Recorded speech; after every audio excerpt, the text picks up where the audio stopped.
बच्चों, आपने पिछले वर्ग में क्रिया से संबंधित चीज़ों को जाना था। क्रिया किसे कहते हैं, क्रिया के कितने भेद होते हैं, उसी कड़ी को हम आगे बढ़ा रहे हैं। अब आइए हम शुरू करते हैं सकर्मक क्रिया के भेदों को। तो आइए सबसे पहले सकर्मक क्रिया के भी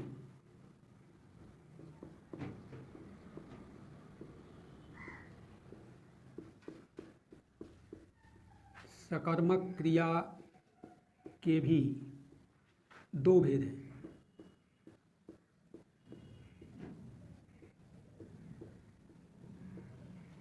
सकर्मक क्रिया के भी दो भेद हैं। नंबर एक कर्मक और नंबर दो द्विकर्मक। ये हमारे दो भेद सकर्मक क्रिया के। नंबर एक,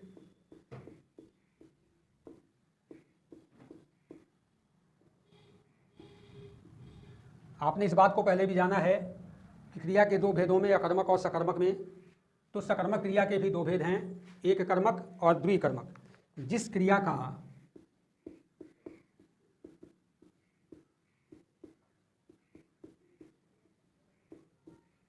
जिस क्रिया का एक ही कर्म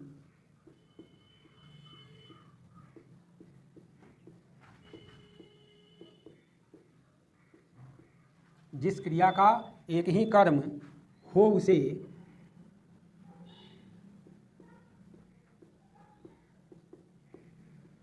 एक कर्मक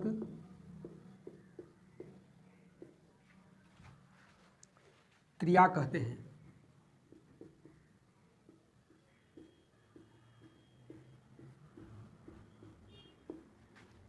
जैसे वह रोटी खाता है,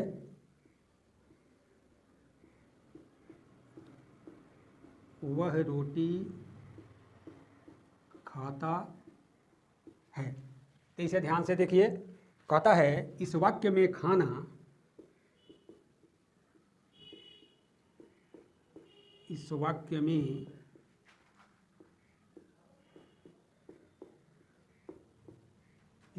खाना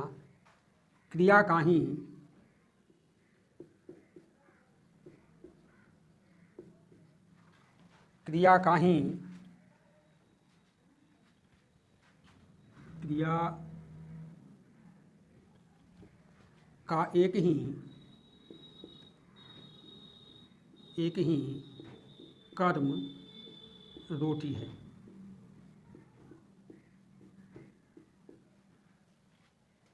जिस क्रिया का एक ही कर्म हो उसे एक कर्मक क्रिया कहते हैं। जैसे वह रोटी खाता है, इस वाक्य में खाना क्रिया एक ही कर्म रोटी है। खाना क्रिया का एक ही कर्म रोटी है। अब आइए द्विकर्मक क्रिया।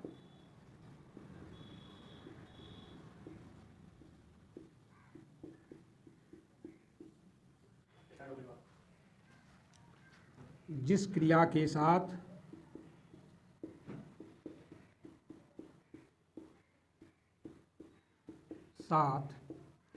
दो कर्म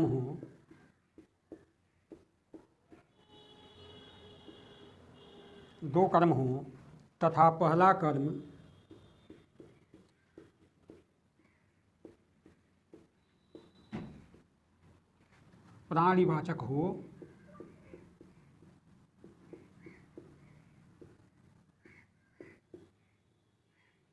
प्राणिवाचक हो और दूसरा कर्म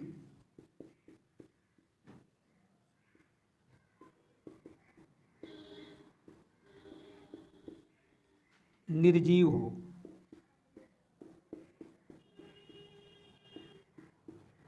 अर्थात प्राणिवाचक न हो।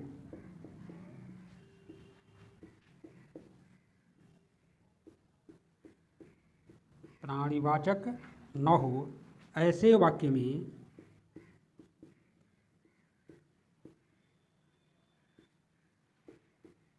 वाक्य में प्राणीवाचक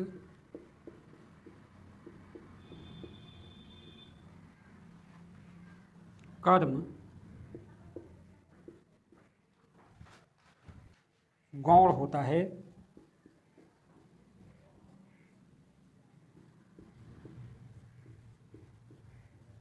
जबकि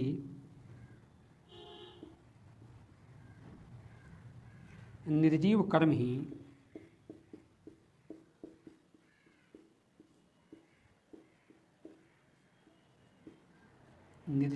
ही मुख्य कर्म होता है।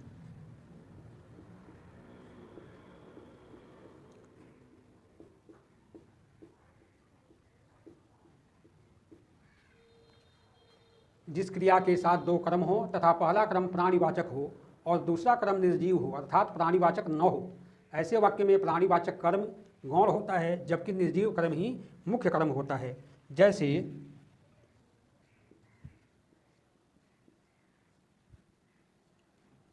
नर्स रोगी को दवा पिलाती है,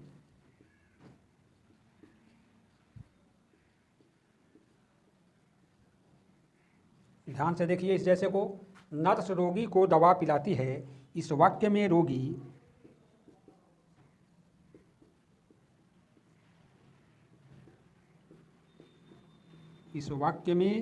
रोगी पहला तथा प्राणीवाचक कर्म है,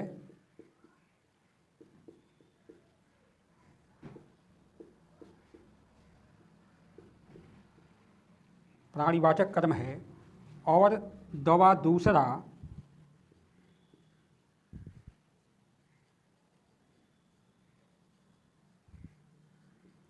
दूसरा निर्जीव कर्म है।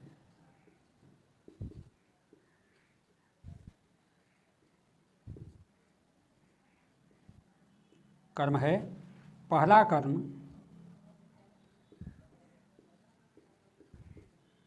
रोगी गौण है, लेकिन दूसरा कर्म दवा ही मुख्य कर्म है।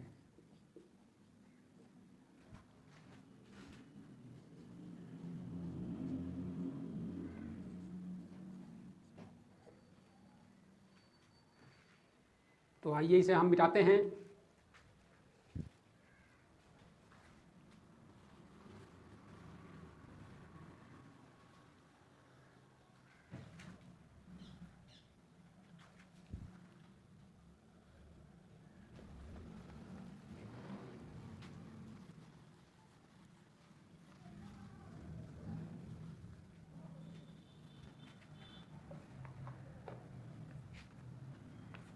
और चलते हैं संरचना की तरफ।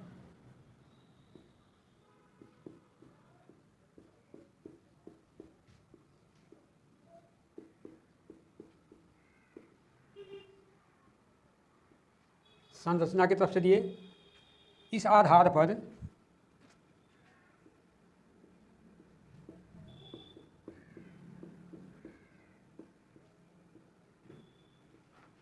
क्रिया के भेद।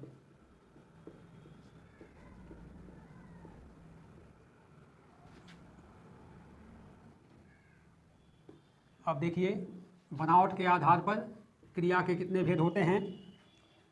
तो संरचना के आधार पर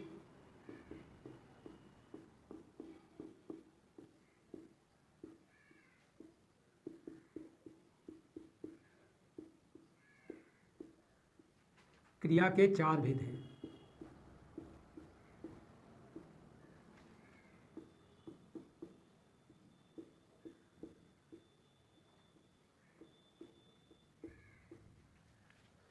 संरचना के आधार पर क्रिया के 4 भेद हैं। नंबर 1 प्रेरणार्थक क्रिया।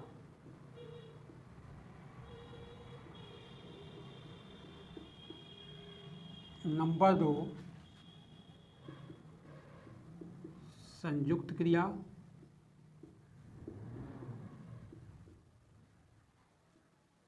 नंबर 3 नाम धातु क्रिया।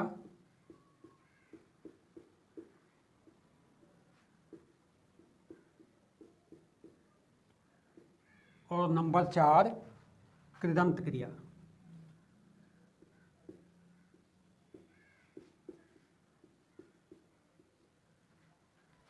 तो संरचना के आधार पर क्रिया के 4 भेद हैं। नंबर 1 प्रेरणार्थक क्रिया, नंबर 2 संयुक्त क्रिया, नंबर 3 नाम धातु क्रिया और नंबर 4 कृदंत क्रिया।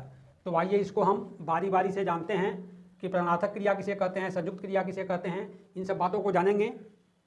तो आइए हम शुरू करते हैं। नंबर 1 प्रेरणार्थक क्रिया।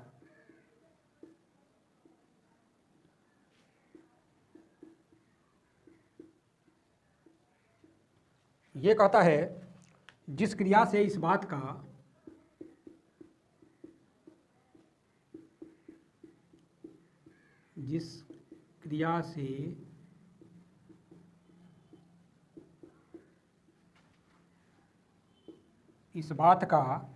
ज्ञान हो कि कर्ता स्वयं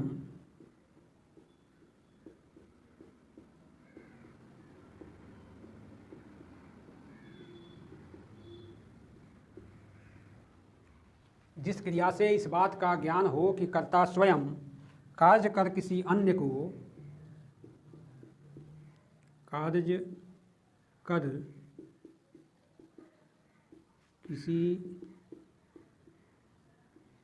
अन्य को मतलब किसी दूसरे को उसे करने के लिए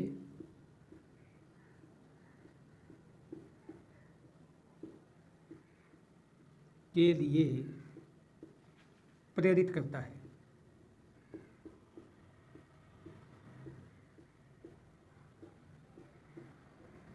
ये कहता है जिस क्रिया से इस बात का ज्ञान हो कि कर्ता स्वयं कार्य कर किसी अन्य को उसे करने के लिए प्रेरित करता है, उसे प्रेरणार्थक क्रिया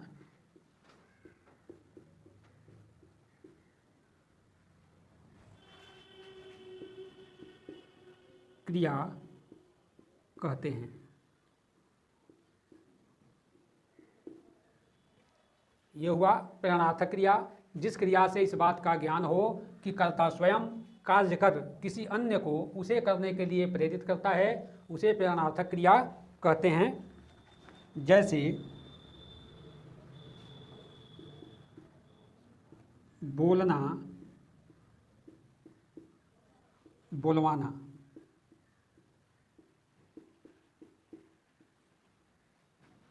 पढ़ना, पढ़वाना,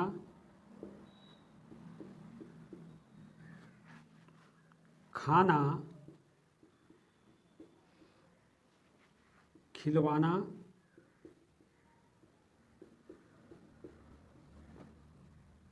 इत्यादि।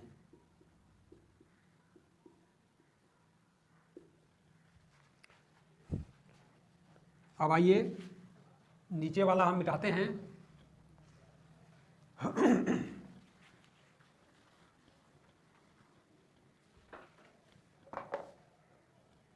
और इस प्रेरणार्थक क्रियाओं को बनाने की विधियों का वर्णन करते हैं कि प्रेरणार्थक क्रिया कैसे बनाई जाती है, इसके बारे में हम जानेंगे।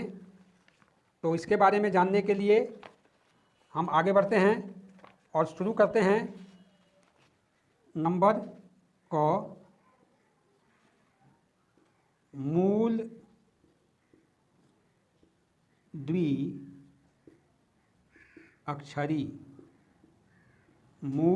द्विअक्षरी धातुओं में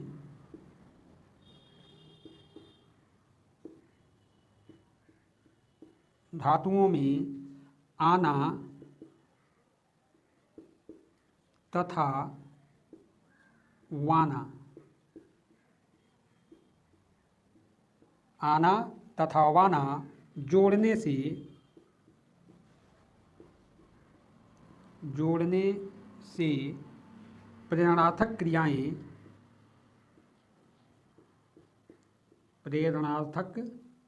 क्रियाएं बनती हैं,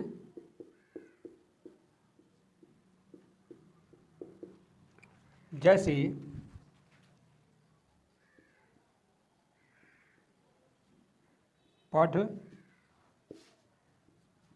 पढ़ना,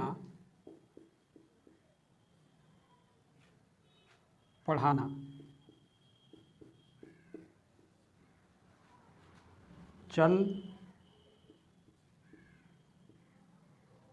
चलना, चलवाना इत्यादि। ख नंबर, द्विअक्षरी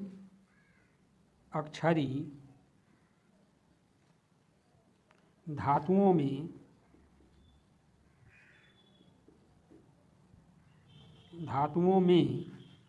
ए तथा ओ को छोड़कर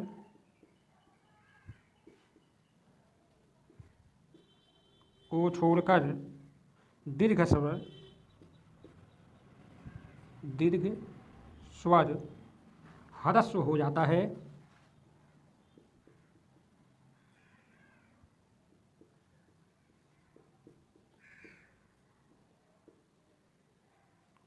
द्विअक्षरी धातुओं में ए तथा ओ को छोड़कर दीर्घ स्वर ह्रस्व हो जाता है, जैसे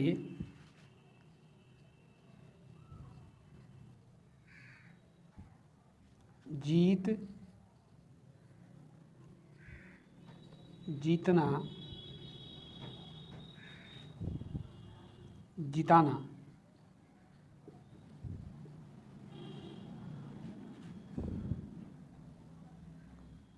जितवाना।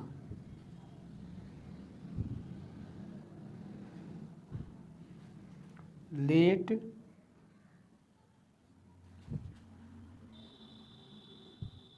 लेटना,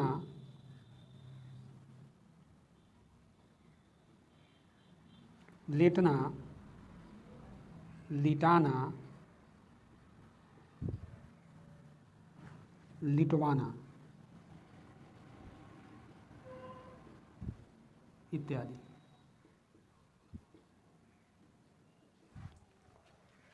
तो आइए ऊपर वाला हम मिटाते हैं।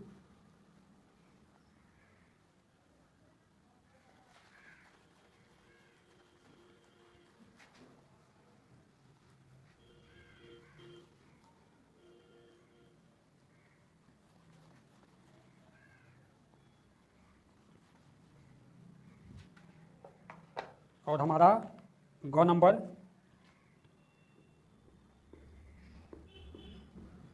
तीन अक्षर वाली धातुओं में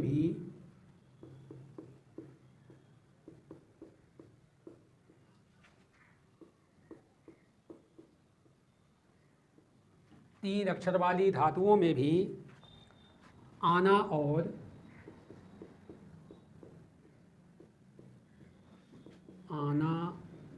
और वाना,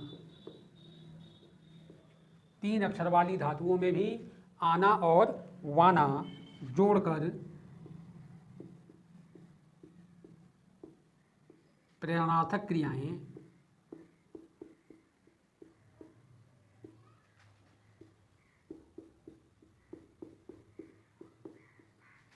बनाई जाती हैं,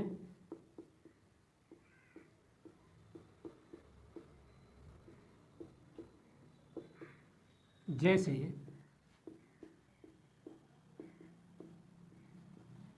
तीन अक्षर वाली धातुओं में भी आना और वाना जोड़कर प्रेरणार्थक क्रियाएं बनाई जाती हैं, जैसे समझ,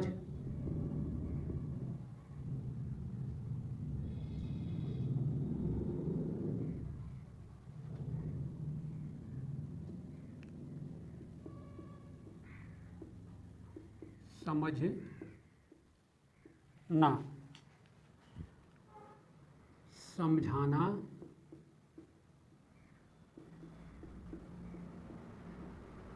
समझवाना।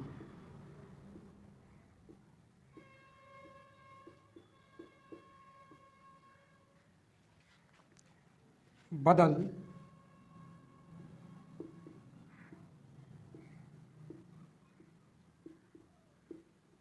बदला,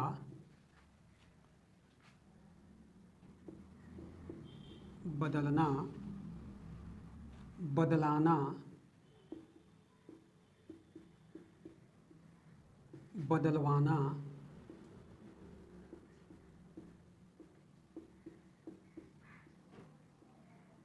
इत्यादि।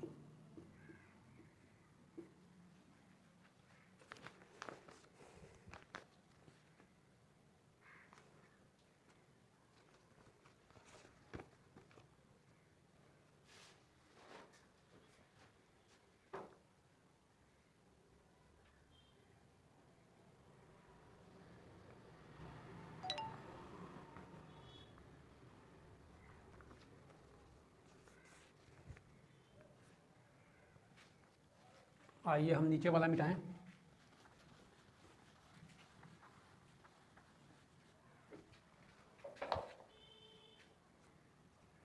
अब हमारा घ नंबर प्रत्यय आवश्यकता अनुसार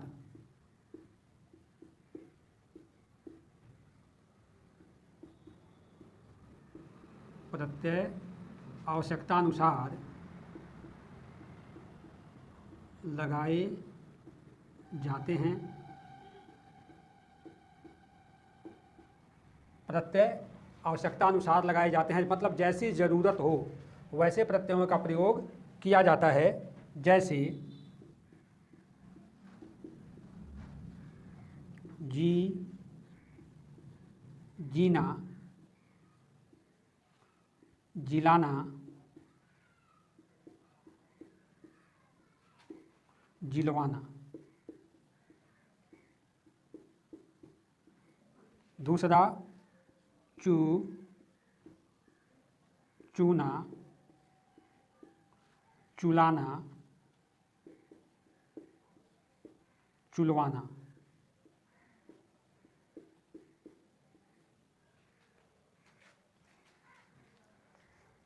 अब इस पूरे को हम मिटाएं तब फिर आगे बढ़ें।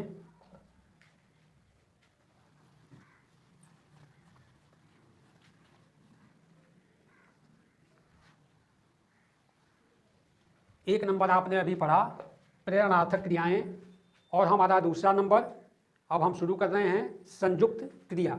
तो आइए नंबर 2 संयुक्त क्रिया।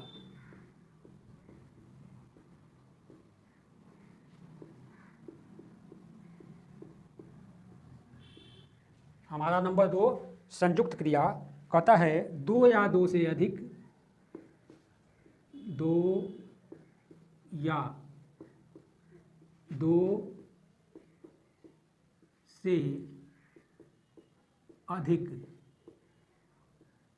दो या दो से अधिक धातुओं के संयोग से, धातुओं के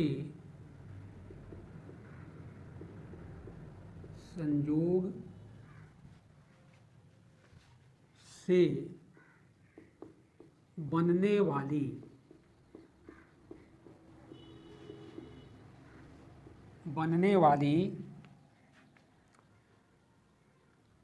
दो या दो से अधिक धातुओं के संयोग से बनने वाली क्रिया को संयुक्त क्रिया कहते हैं।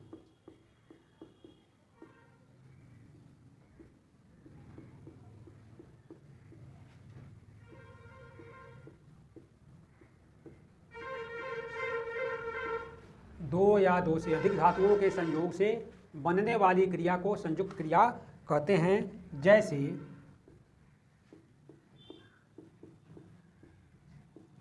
चल देना, हंस देना,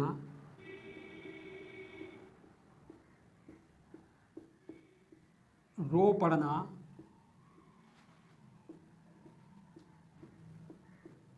रो पड़ना, झुक जाना,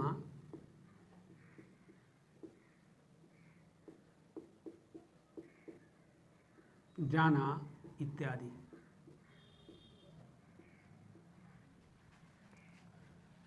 अब आइए अकर्मक तथा सकर्मक, अकर्मक तथा सकर्मक दोनों प्रकार की क्रियाओं से, दोनों प्रकार की क्रियाओं से